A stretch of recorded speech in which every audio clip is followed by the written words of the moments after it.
You're a liar. Everyone heard you. No, he's twisting it. The truth is here. You're safe now. I remember the exact moment the room went quiet. It wasn't a dramatic silence.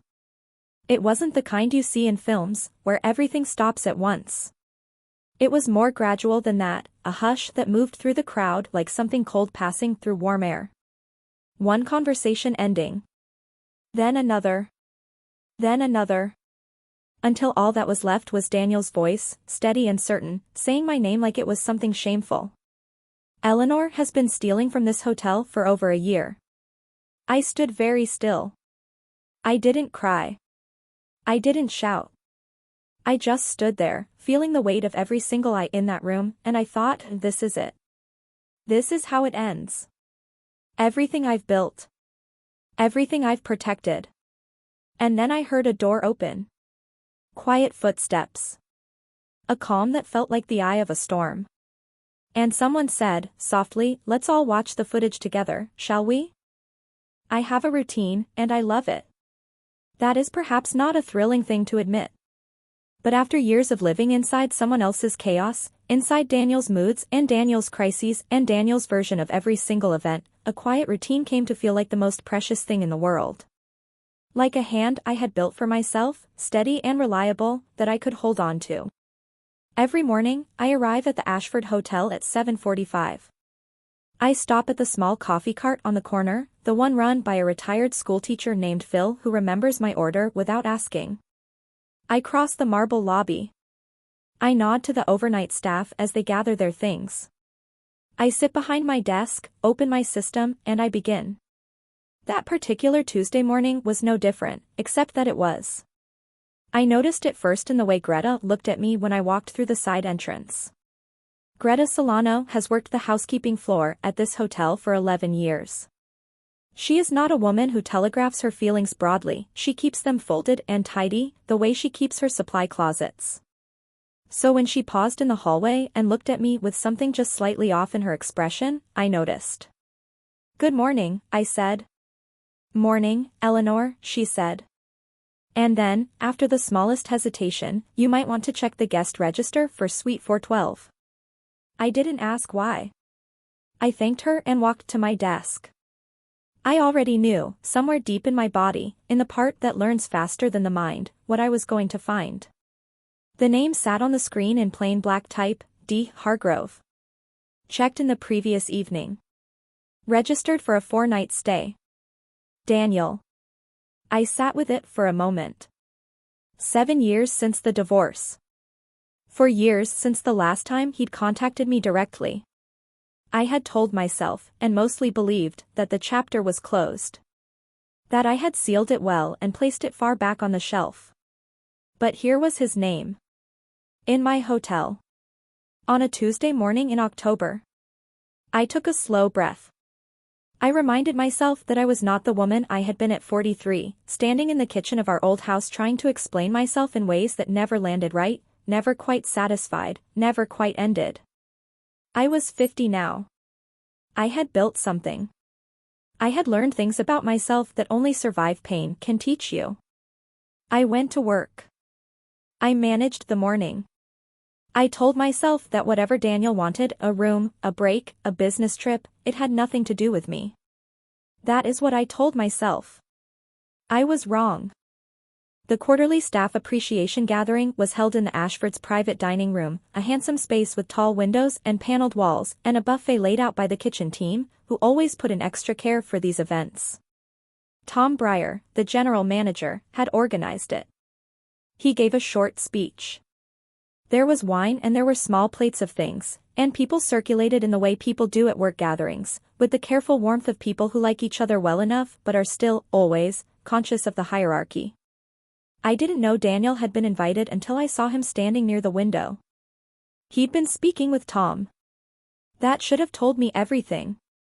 Daniel has always known how to find the right person in a room, the person whose approval opens doors. He was laughing at something Tom had said, his posture relaxed and easy, and when he saw me notice him, he gave me a small smile. Familiar. Almost fond. I kept moving. I found Greta near the far end of the buffet table and stayed close to her, telling myself I was being sensible and not frightened. Then Tom called for attention. He tapped his glass and the room settled. He talked about the quarter's performance. He thanked the team. He was in the middle of thanking the front desk specifically. I remember the warm lift of that, the small internal pleasure of being named, when Daniel stepped forward. He did it smoothly. The way he does everything. He didn't interrupt Tom so much as redirect him, a hand laid lightly on Tom's arm, a word in his ear, and then Tom stepped back with a small uncertain nod, and Daniel was standing at the center of the room. "I'm sorry to interrupt what is clearly a lovely evening," Daniel began. His voice was warm and unhurried. "But I feel that, as someone with a long history connected to this establishment, and to some of the people in it, I have a responsibility to raise something uncomfortable." I felt the room tilt. It is a physical sensation, not a metaphorical one, a slight unreality, a feeling of the ground shifting beneath your feet while the floor itself stays perfectly still. "I have reason to believe," Daniel said, "that the hotel's front desk has been the site of ongoing financial irregularities. Unauthorized charges. Redirected refunds. Small amounts, handled carefully, over a long period of time." He paused. "I have documentation. And I believe the person responsible has been sitting behind that desk for the past 3 years." He looked at me then. Everyone looked at me then. I remember the quality of the silence. I remember standing very straight because I did not trust what my body might do otherwise. I remember Tom's face, not hostile, but confused and unsettled, which was almost worse. I remember Greta beside me, and the small sound she made, like she'd drawn a sharp breath and decided not to release it. "Eleanor has been stealing from this hotel," Daniel said. And his voice was gentle, almost regretful. "I'm sorry. But I think you all deserve to know." The silence that followed was of the kind that has weight. It pressed against my chest. It pressed against my eyes. I had experienced this before, this particular silence, this particular pressure, and I had survived it, and I told myself that again now, I have survived this before. But it didn't feel survivable. Not in that room, not with those faces, not in the place I had built for myself, the place that was supposed to be mine. I opened my mouth. I don't know what I would have said. I didn't get the chance to find out. Because a door at the back of the room opened. And someone walked in. If this moment already has your heart in its hands, stay with me. Because what happened when that door opened changed everything. I had seen Marcus Vane perhaps a dozen times since he'd acquired the Ashford. He moved through the hotel the way certain people move through spaces, not invisibly, because he was too noticeable for that, but quietly. Without announcement. He didn't hold meetings in the lobby or make his presence felt as a performance. He observed. He asked precise questions. He listened to the answers. He was 53, lean, silver at his temples, with the kind of stillness in his face that made it difficult to read, not coldness, exactly, but reserve. The kind of reserve that takes decades to build. I had spoken with him 3 times. Once when he'd asked about our check-in system and I'd walked him through the recent update. Once when he'd stopped by my desk after a difficult guest complaint and said, simply, "You handled that well." And once in the elevator, a brief, rather ordinary encounter about the weather and whether the hotel's heating system was adequate. 3 conversations. In none of them had I felt afraid of him. What I had felt, and this is harder to name, was the sensation of being genuinely seen. Not assessed. Not measured against some internal standard. Seen that he walked into the dining room without haste. He took in the scene, Daniel at the center, me at the edge, the room holding its breath between them, with the calm of a man who has walked into difficult rooms before and knows that panic is the enemy of clarity. "Mr. Hargrove," he said. His voice was quiet. It carried the room anyway. Daniel turned. And something shifted in his expression, barely, just a flicker, there and gone. He recovered quickly. He always does. "Mr. Vane," Daniel said smoothly. "I was just sharing some concerns about the integrity of your front desk operation." "I heard," Marcus said. He didn't raise his voice. He didn't move toward Daniel in any aggressive way. He simply stood there, in his calm and unhurried way, and let the silence work for him. Then, this hotel has a comprehensive security system. Cameras in every public area, including the front desk. All recorded and stored. A pause. I'd like us to watch the footage together. All of it that covers the period you've referenced. Daniel's recovery was almost perfect. That seems unnecessary, the documentation I have is. It's a reasonable first step, Marcus said. Not unkindly. Just with the certainty of a man who has already decided how this will go. He looked at Tom, who nodded with visible relief, the relief of a man who had been handed a way out of a situation he'd stepped into without fully understanding it. And then Marcus looked at me. Just briefly. The way you might look at someone to confirm they're still standing. I was. Eleanor, he said, you don't have to do anything right now. Just stay. I stayed. The footage was pulled up on the small presentation screen that Tom used for quarterly reviews. The room rearranged itself, chairs turned, people drifting closer, with the sheepish uncertainty of people who had been caught in the middle of believing something they were no longer sure they should believe. Marcus had asked the hotel's security manager, a quiet man named Russ, to pull up 3 specific dates, the ones Daniel had named in his documentation as instances of the alleged irregularities. The first clip was from 9 months ago. A Tuesday afternoon. It showed my desk, my hands, a guest interaction, a transaction. A refund processed. Everything visible, everything time-stamped. This is one of the instances I referenced, Daniel said. His voice was still steady. I had to give him that. Show the full sequence, Marcus said to Russ. Starting 30 seconds before. Russ rewound. And what the extended sequence showed was this, a guest standing at my desk in clear frustration, pointing at her phone screen, showing me something. My hands typing. The guest's face changing, relief, then gratitude. A refund processed, as Daniel had said. The guest walking away satisfied. That's a standard authorized refund, I said, and was surprised by how level my voice sounded. She'd been double-charged by the booking platform. I corrected it in the system and issued the hotel's counter-refund per policy. Tom authorized the refund policy update himself last spring. Tom blinked. Nodded slowly. Yes. That is the policy. Daniel shifted. The second date is more significant. They played the second clip. It was from 6 months ago. It showed my desk, empty. No one at the counter. A brief transaction recorded in the system. I recognized it before Russ even said anything. I wasn't at my desk at that time, I said. I was covering Greta's floor walk because she had a family emergency. The system logged me as active because I hadn't formally clocked out, but the transaction was initiated remotely from Suite 412, Marcus said quietly. The room went very still again. But it was a different kind of stillness.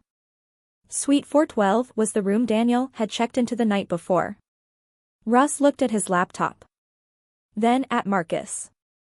Then he spoke very carefully. The transaction on that date was initiated from the hotel's internal guest portal. From a logged-in session in Suite 412. I watched Daniel's face. I had been married to that face for 8 years. I knew its landscape, its defensive ridgelines, its retreat patterns. I saw the moment his composure did not break but began to fracture, in the hairline way that only someone who knew where to look would notice. That's not possible, he said. I wasn't. You were checked into that suite as of last evening, Marcus said. The suite has been registered in your name for 6 months as a corporate accommodation. He paused. Which means you've had access to the guest portal for 6 months. The room understood. Not all at once, not in a clean wave, but one face at a time, people began to understand. I watched it happen. I watched the weight that had been pressing on my chest begin, very slowly, to lift. The gathering dissolved without ceremony.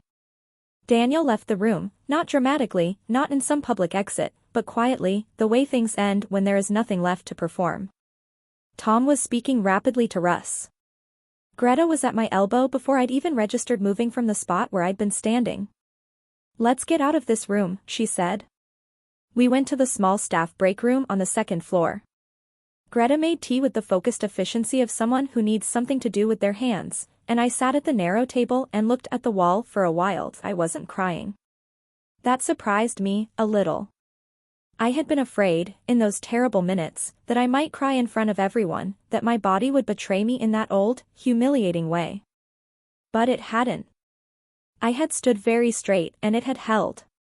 What I felt now, in the small quiet of the break room, was something harder to name. Not relief, not yet. Something rawer. The emotional equivalent of a wound that has been cleaned but not yet dressed. Open and stinging and real. "He planned that," Greta said. She set a mug in front of me. "Yes," I said. "He's been planning something like that for a while, I think. He knew the event was happening. He knew the timing." "Why?" She sat across from me. "Why now, after all these years?" I thought about it. "Because I'm not afraid of him anymore," I said. "Not the way I used to be. And men like Daniel, men who need a certain kind of power, they notice when it goes." Greta was quiet for a moment. "Then, he would have destroyed your career tonight. If that footage hadn't shown what it showed." "I know," I said. I knew. That knowledge sat in my chest like a cold stone. If the footage had been incomplete. If Marcus hadn't been present. If the timing of that transaction hadn't been as clear as it was.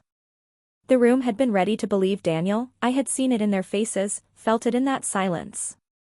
I would have had nothing but my own word, and the word of a woman being accused is a fragile thing in a room full of uncertainty. There was a knock at the door. Soft. Unhurried. Marcus looked in. He didn't enter fully, just stood at the threshold, as if asking permission. "I wanted to make sure you were all right," he said. "I'm functional," I said. Which was the most honest thing I could offer. He accepted that. He didn't push for warmth I wasn't ready to offer, didn't perform reassurance or fill the space with words it didn't need. He simply said, "I'm going to ensure Mr. Hargrove's stay is reviewed thoroughly. You won't have to manage that." "Thank you," I said. He nodded. He almost left. Then, at the door, "You handled yourself with remarkable steadiness tonight, Eleanor. That's worth acknowledging." He left. Greta looked at me across her mug. She didn't say anything. She didn't have to. If you've ever stood in a room where no one came to your defense and you still managed to hold yourself together, you'll know exactly what Eleanor was feeling in that break room. Stay with me, because Daniel wasn't finished. I thought it was over. That's the thing about people like Daniel, they teach you, over and over, that hope is premature. He had checked out of the hotel by morning. I hadn't expected that to feel like a relief, but it did, a very specific one, the kind that lives in the body. I realized, getting into work that Wednesday, that I had been holding my shoulders tight for 2 days straight. I let them drop and felt the ache of it.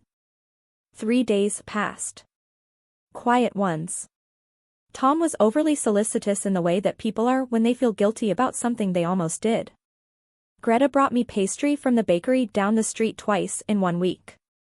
Marcus was present. I saw him in the lobby, in the hallway, once in the elevator again, but he gave me space, which I found I was grateful for. The 4th day, Tom came to my desk with an expression I recognized, the face of a man delivering news he didn't want to deliver. "I've received a formal complaint," he said. "Filed with the parent company's compliance office. From Daniel Hargrove. He's claiming the security footage was manipulated and that the hotel, suppressed legitimate evidence of financial misconduct." I heard my own breath leave. "He's escalated it," Tom said. "Compliance wants a formal review. Of the footage, the transaction logs, and," he paused, embarrassed, "your personnel file. It is a particular cruelty, this tactic. I recognized it from the marriage. When you couldn't win the first battle, Daniel would not retreat, he would reframe it. Suddenly it wasn't about what happened, it was about the process by which what happened was discovered. Suddenly you were defending not just your innocence but the legitimacy of your innocence being proven. He would create enough noise and fog that the original truth became smeared. I understand, I said. My voice was steady. I don't know how. I want you to know that I believe you, Tom said. He sounded like he meant it. But the compliance review is mandatory once a formal complaint is filed. There's nothing I know, I said. I understand, Tom. It's fine. It wasn't fine. It was a long way from fine.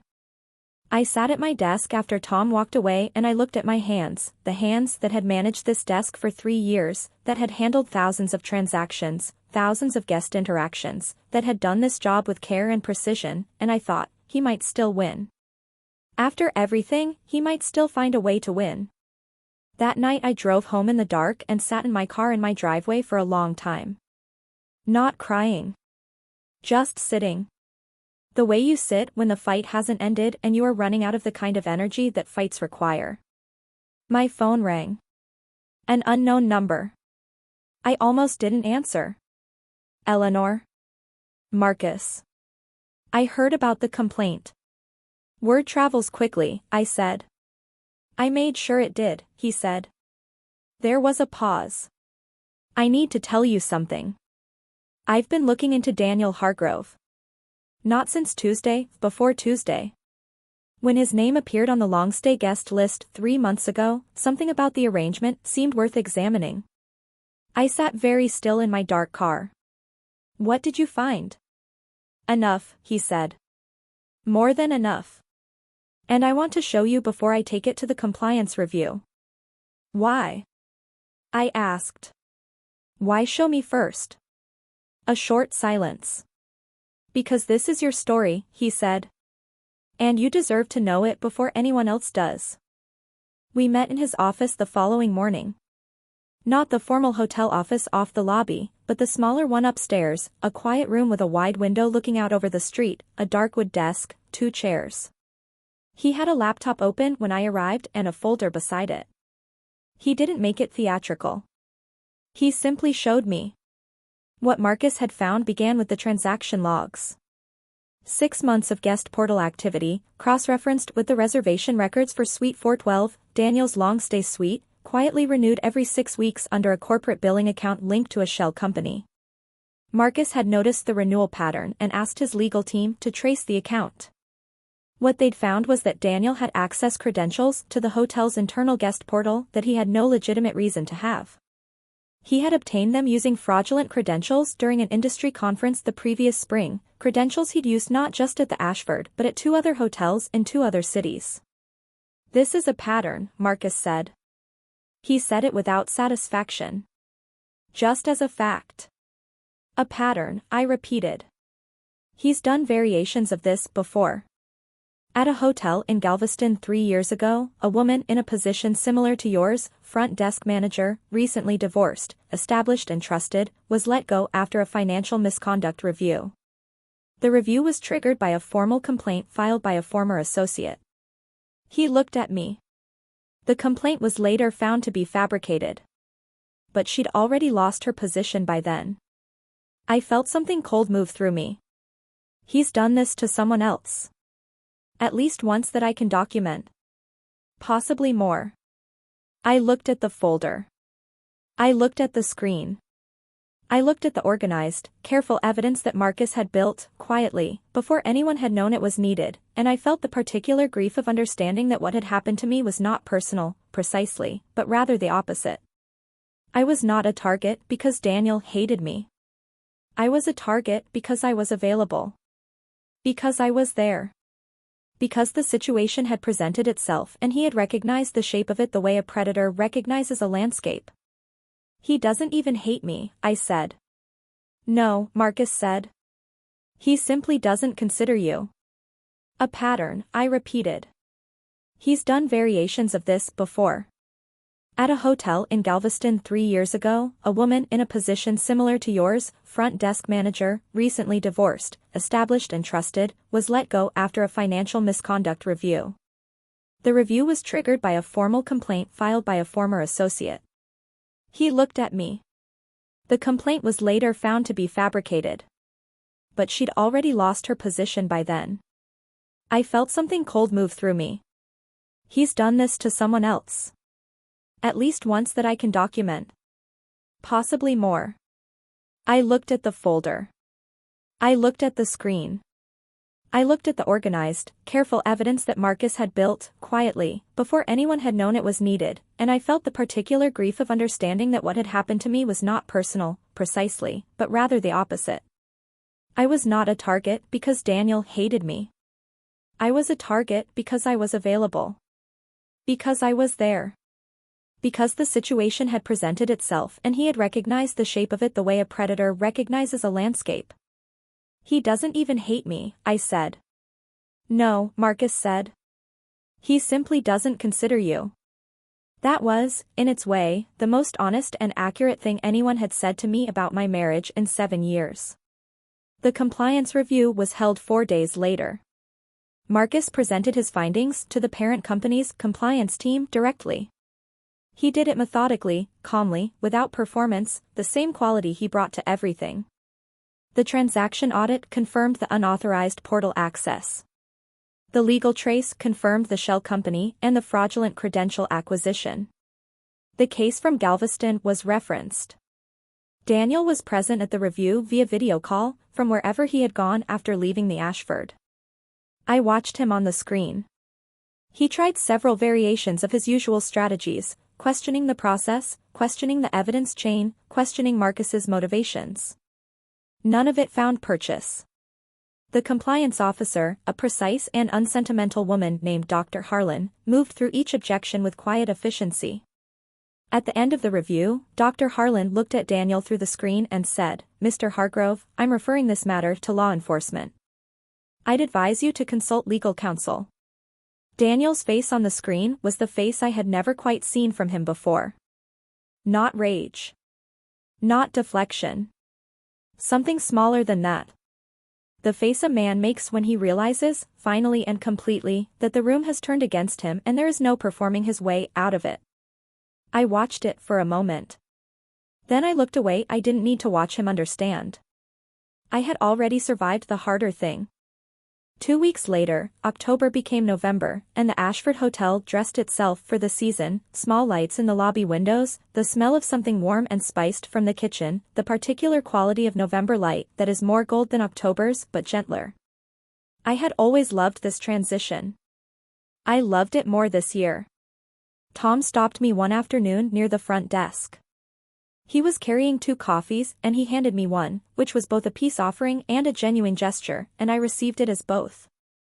"The parent company released a formal statement clearing your record," he said. "It's been placed in your personnel file." "I know," I said. "I received the letter. I owe you an apology." I looked at him. Tom is not a bad man. He is an ordinary man who had been expertly managed by someone who specializes in managing ordinary men. "You were manipulated," I said. "By someone who has spent decades refining how to do exactly that. I don't hold it against you." He looked so relieved that I almost felt sorry for him. Greta took me to lunch that Friday. We went to the Italian place 2 blocks over that we'd been meaning to try for 2 years and never had, and we ate bread and talked about nothing in particular, and it was the most ordinary and the most necessary meal I'd had in a long time. "Are you all right?" she asked, at one point. Not the polite version of the question. The real one. I thought about it. "I'm better than all right," I said. I think I'm good." She nodded like she believed me. I believed myself. Marcus and I had dinner the following week.